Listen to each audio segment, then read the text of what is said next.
Hi guys, thank you for joining me today. My name is Aditya. I'm going live from Aussizz Parramatta office for PTE training.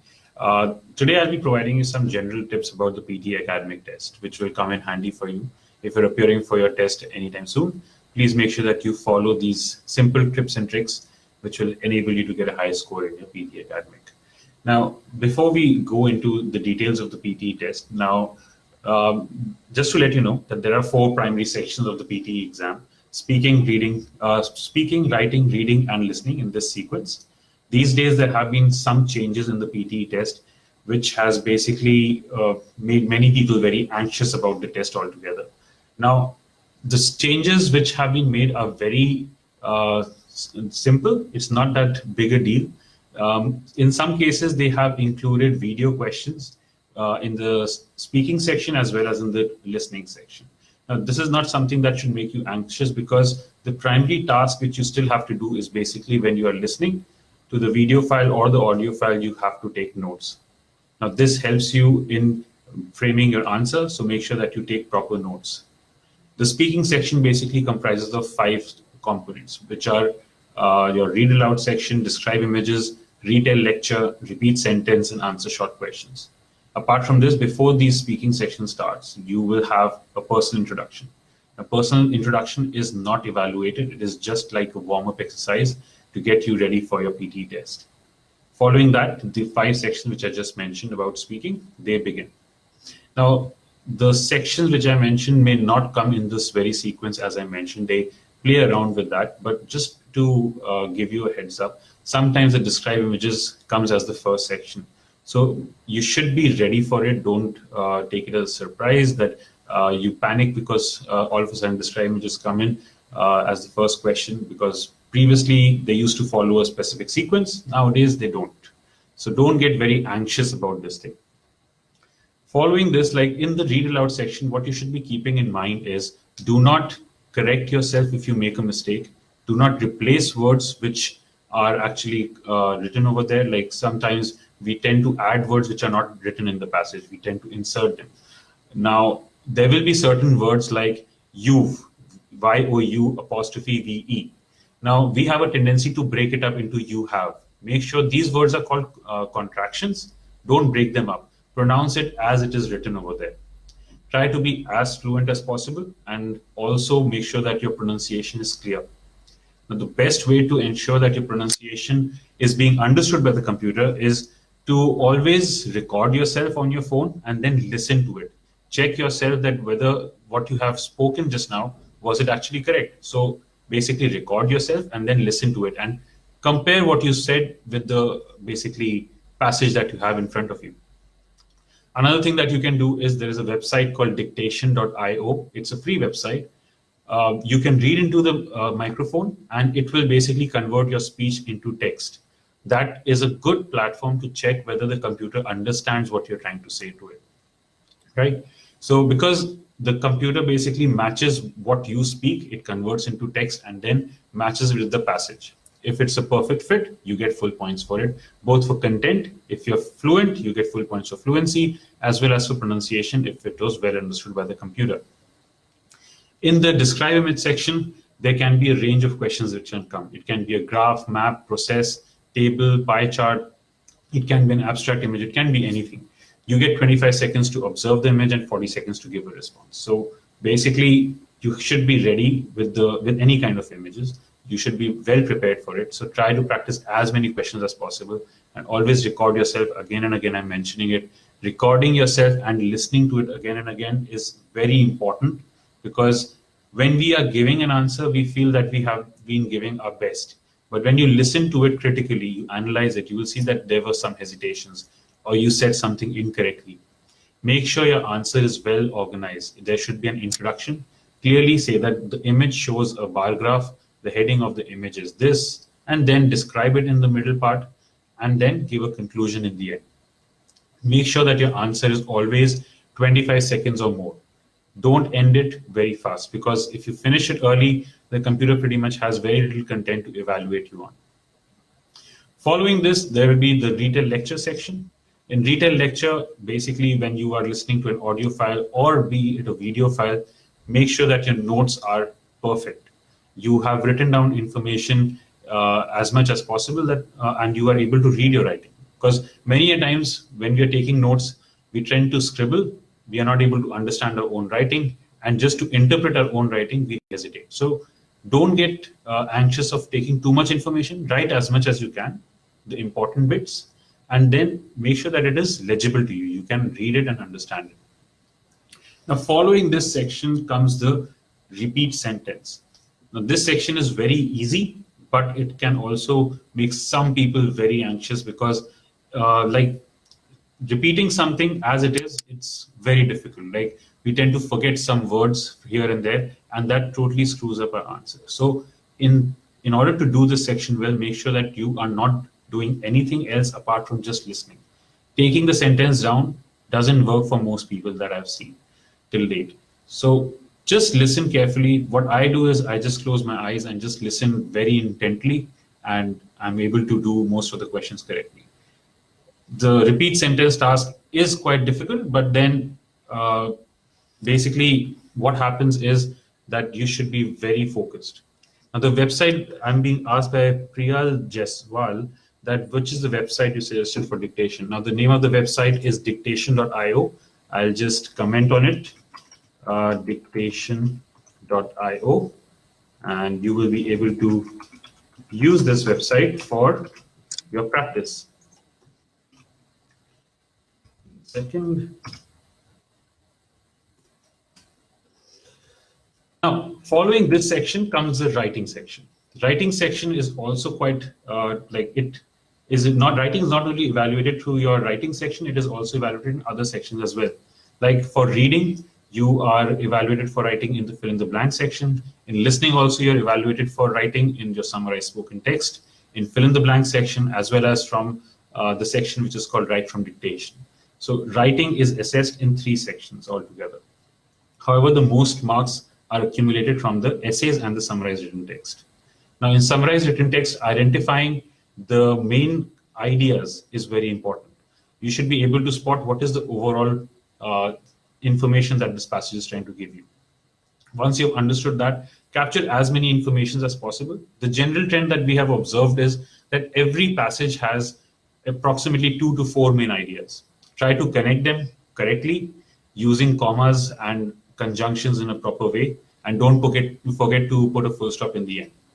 Now the challenging bit of this task is that the answer has to be in 1 sentence. So basically your grammar has to be spot on. So what you can do is basically improve your ability to use commas. Now one suggestion that I would give you, if you want to improve your commas for the PTE test, there is a video by TED Ed, which is called TED Ed comma. If you want, I will be able to provide you in writing. It's basically called TED Ed comma.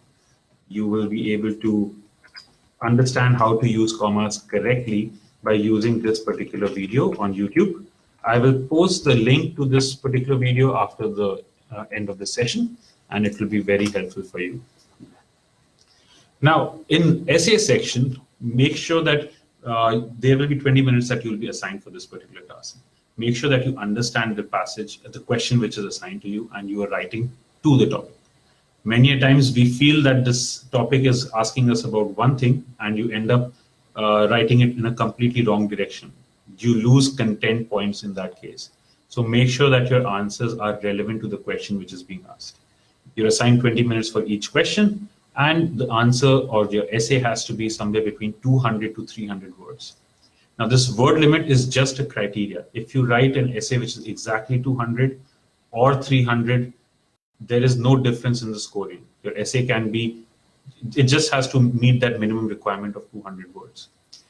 Don't ensure this thing that your essay always crosses the 200 mark.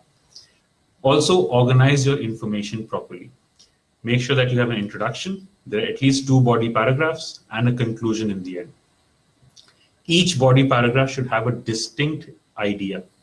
Suppose the essay is talking about that medical technology has been improving and people are living longer. Do you see this as a positive or a negative development?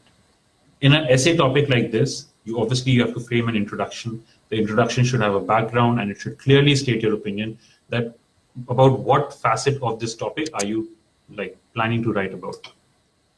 Once you have done that, in the first body paragraph, state your first reason, explain it, and then give an example. It's not necessary that the example has to be the truth. You can make it up.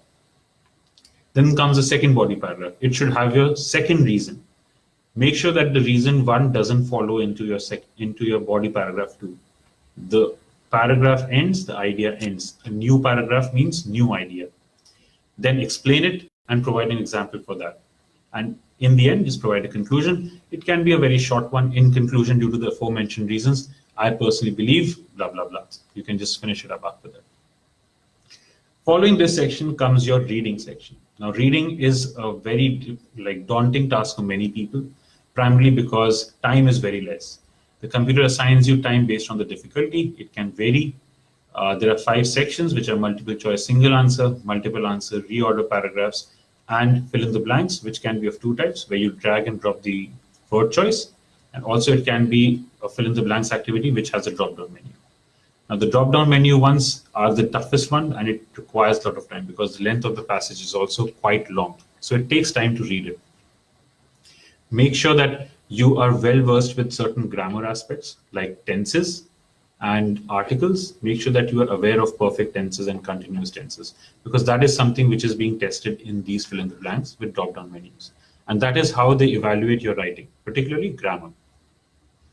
Once your reading section is over, comes the listening part. Now, listening section has summarized spoken text, which basically evaluates you with listening as well as writing.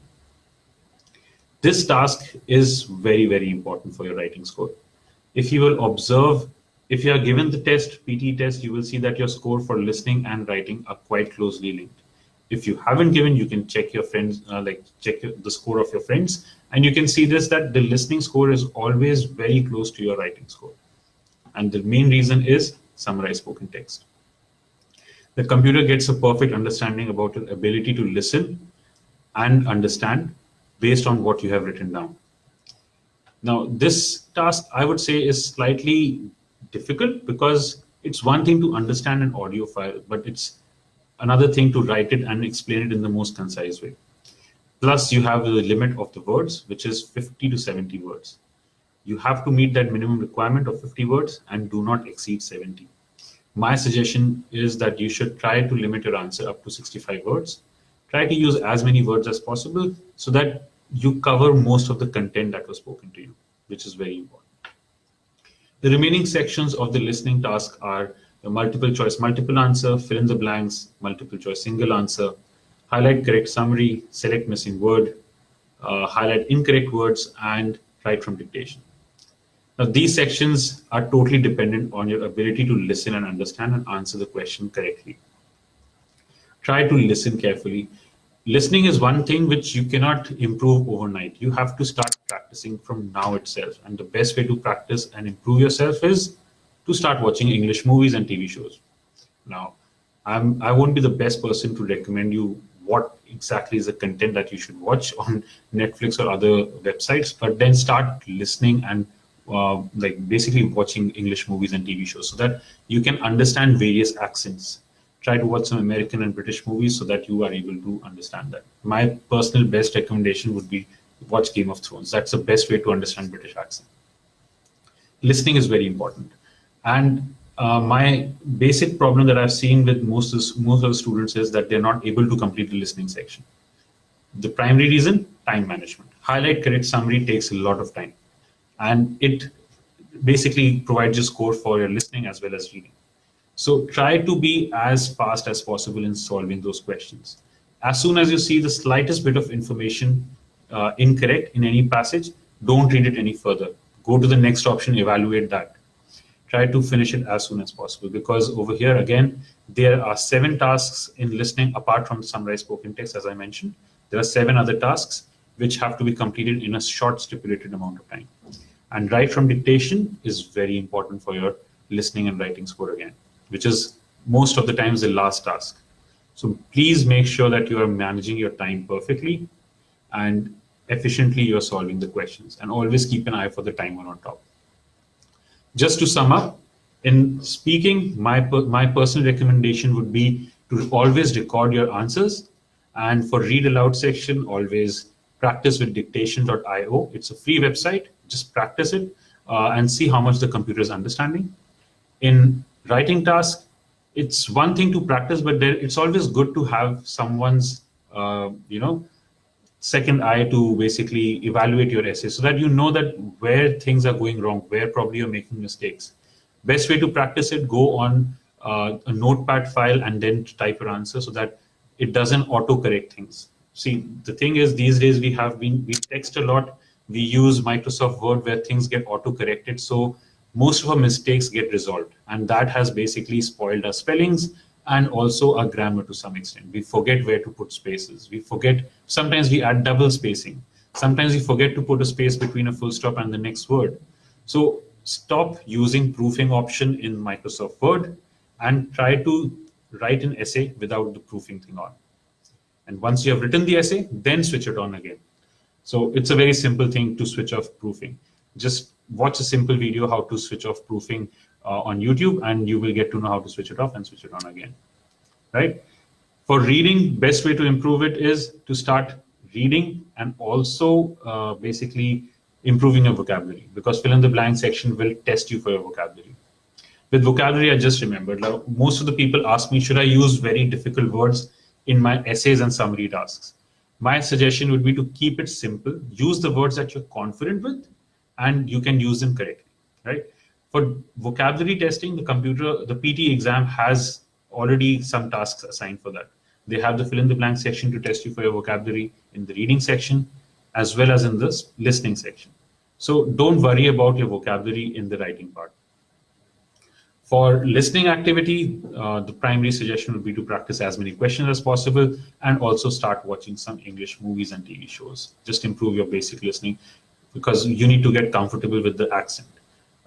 So that's the main thing that you need to basically start doing. If you have an exam like in the next 1 month, start practicing it from now onwards. And if your exam is just like 2 or 3 days from now, then basically just improve your speaking skills and writing skills. For listening, obviously you don't have that much time to, like, I don't know how many movies you can watch in 3 days to improve your listening abilities. So that's all from me from Aussizz Parramatta office. If you have any queries, feel free to contact us, and I will be sharing the link of the comma video that I mentioned. It's basically called TED Comma. Just watch for it on YouTube, and it will be very beneficial for you to improve your ability to use commas correctly. My name was Aditya. Thank you for joining me today. I hope my tips were helpful for you in your preparation for PTE Academic Test, and watch out for more videos on PTE tutorials. And that's all from me from here. Thank you. Have a nice day.